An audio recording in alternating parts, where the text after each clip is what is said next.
Welcome sa zip9.com. This video ay tutuloy natin yung ating series about the tangent problem sa calculus.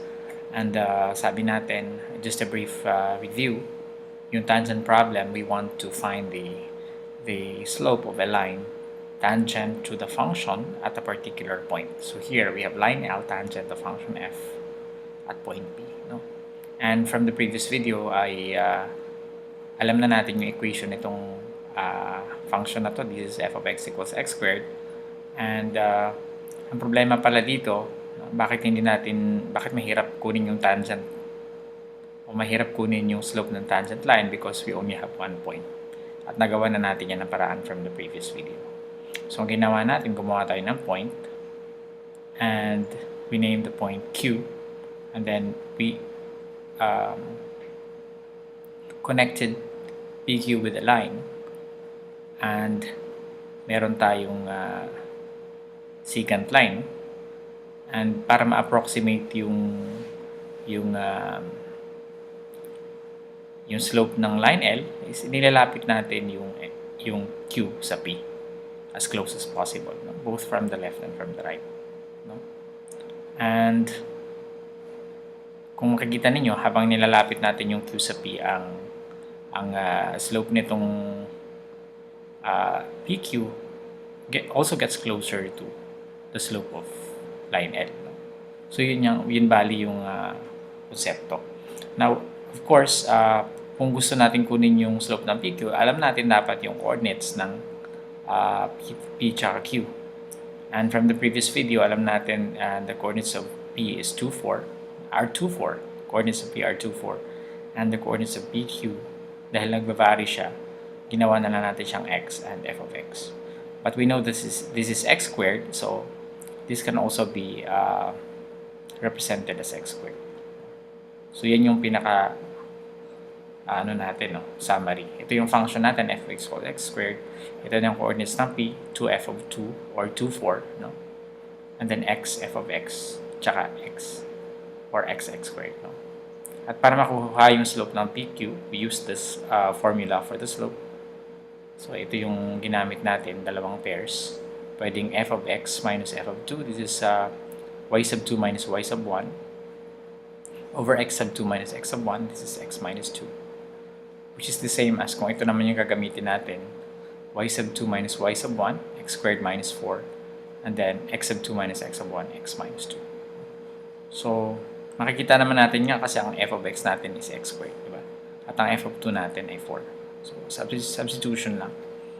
Now, sabi natin, as P or as Q approaches P from both sides, no, yung x natin, lumalapit din siya sa 2, no?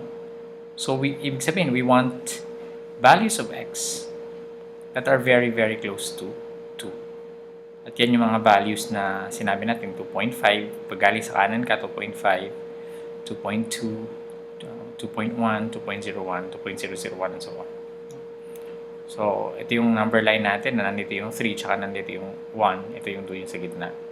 So, pag dito ka naman galing sa kaliwa, pag palapit ka naman sa 2, we have 1.5, 1.7, 1.9, 1.999, and so on. No? So, ginawa natin yan dito sa Excel, no?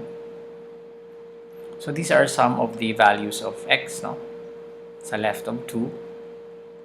At ito naman yung values ng x sa to the right of 2. No? So, ang gagawin natin is to substitute these values of x dun sa formula. No? Para makuha natin yung slope. Dito natin siya. X squared minus 4 over x minus 2. No? You can do this manually, no, kung gusto nyo. But I will do this using Excel. Kaya nang promise ko sa inyo, hindi lang kayo matututo dito ng calculus. Matututo pa kayo ng paggamit ng software. So what I did was just encoded all the values here. At yung slope natin, x squared, di ba? Ito yung x natin, di ba? So sa Excel, magsisimula ka sa equal sign, and then parentheses. Tapos i-click lang natin tong A2. Yan yung x natin, di ba? X squared. In-squared natin, caret, 2 means squared. Minus x squared minus 4, di ba? 4. And then over x minus 2. Ito yung x natin, di ba? Minus 2. Yun yung formula natin. So, pwede nyo yan pwede nyo i-verify sa calculator if you want.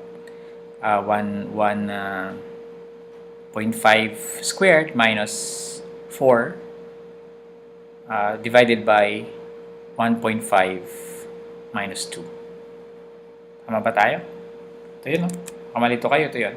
1.5 squared minus 4 divided by 1.5 minus 2. And we don't have to repeat, dito sa lahat. We have to do is just double-click this button, yung parang square. And we have all the values also. So, nakikita nyo, habang palapit siya ng palapit sa 2, ano nakikita nyong palapit na palapit yung slope? Sa 4, di ba? So, malapit siya sa 40.999. And in fact, kung magdadagdag siguro tayo dyan, ay mas lalapit pa yan. Dadami din yung 9 natin. Okay? So, ganun din dito, no? Ganun pa rin yung formula natin. Equal, and then parentheses, squared, minus 4, over, click natin ulit to, minus 2, parentheses, 4.5, and then, double click. So, what happens? 4.0001. So, pag palapit ito sa 4 from the left, pag yung x ma-approaches sa 2 from the left, palapit ng palapit din yung slope sa 4. Remember yung slope, it is the slope of PQ, no? Tapos, from the right, as x approaches 2 from the right, ganun din to. The slope of PQ also approaches 4. Ibig sabihin, yung slope ng tangent line natin ay 4. And in fact, pwede pa yata natin yan. We can add more digits. 4 na 0. And automatic siya, no?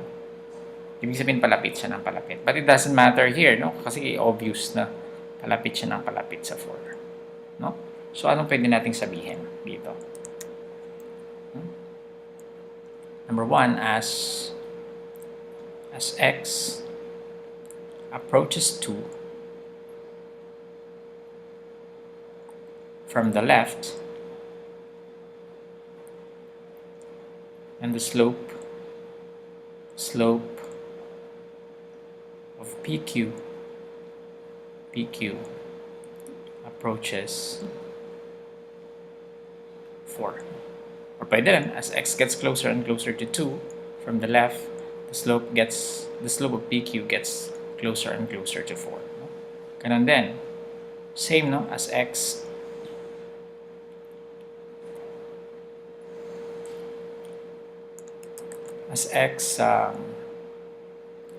approaches 2 from the right, no? The right,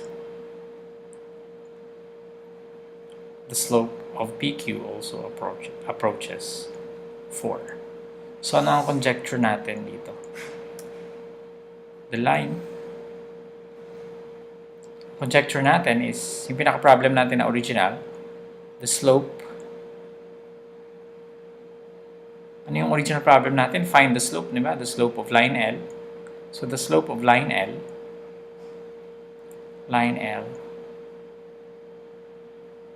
which is tangent to f of x, equals x squared at x equals 2 is, ano yun? 4. No? So, yun yung ating pinakasagot doon. No? Question nyo, gagawin ba natin to palagi pag kukunin natin yung slope ng tangent line? Well, of course, no. Ito lang yung konsepto na pinanggalingan niya. Later, magkakaroon tayo ng formula, ng shortcut kung paano yung kukunin. No? And in fact, yung slope na yan, tinatawag natin yan yung derivative. Later, babalikan natin yan. No? Pero, bago tayo mag-derivative, magsimula muna tayo sa limits. No?